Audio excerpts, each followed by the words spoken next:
नमस्कार दोस्तों, आप सभी का एक बार फिर से स्वागत है। पितृपक्ष में पड़ने वाली एकादशी तिथि को इंदिरा एकादशी के नाम से जाना जाता है। इस दिन व्रत और पूजन के साथ व्रत कथा का पाठ करना वाजपेयी यज्ञ के समान फल प्रदान करता है। इंदिरा एकादशी का व्रत विशेष रूप से पितरों की आत्मा की शांति के लिए रखा जाता है। पौराणिक मान्यता है कि इस दिन विधि पूर्वक व्रत करने से, पितरों के निमित्त श्राद्ध और दान करने से पितरों को मोक्ष की प्राप्ति होती है और उन्हें मुक्ति मिल जाती है।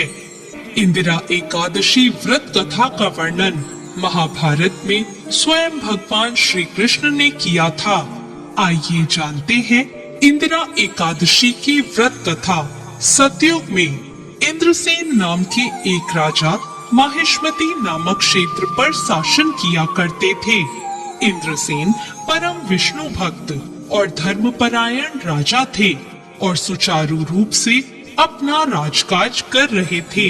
एक बार देवर्षि नारद का उनकी राजसभा में आगमन हुआ। राजा ने देवर्षि नारद का स्वागत सत्कार किया और उनसे आने का कारण पूछा।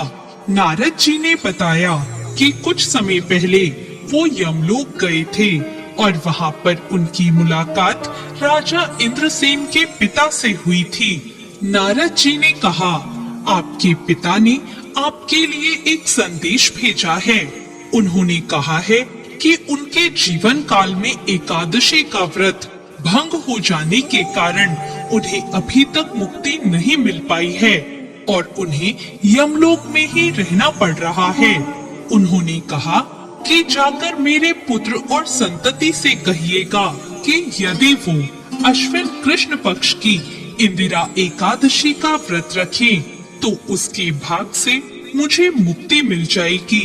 नारद मुनि की बात सुनकर राजा इंद्रसेन ने व्रत करने का विधान पूछा और व्रत करने का संकल्प लिया। राजा ने पितृपक्ष की एकादशी तिथि पर विधि पूर्वक व्रत का पालन किया और अपने पितरों के निमित्त मौन रहकर ब्राह्मण भोज और गोदान किया। इस प्रकार राजा इंद्रसेन के व्रत और पूजन के भाग से उनके पिता को यमलोक से मुक्ति मिली और उन्हें वैकुंठ लोक की प्राप्ति हुई।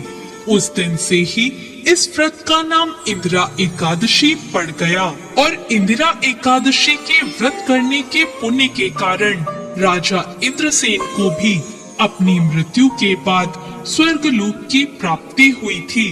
पितृपक्ष में पड़ने वाली इस इंदिरा एकादशी के व्रत से पितरों को मुक्ति मिल जाती है और आपको उनका आशीर्वाद। इंदिरा एकादशी के दिन सुबह जल्दी उठकर स्नान करने के बाद सूर्य देवता को अर्घ दें, फिर भगवान विष्णु का ध्यान करके व्रत का संकल्प करें।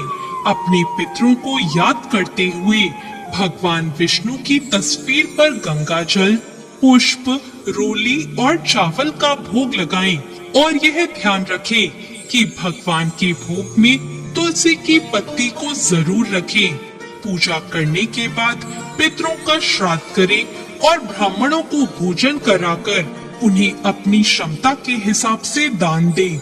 ऐसा करने से आपके पितरों को मुक्ति मिलती है और आपको उनका आशीर्वाद मिलता है। आज की कथा अच्छी लगी हो तो चैनल को लाइक और सब्सक्राइब जरूर करें। धन्यवाद।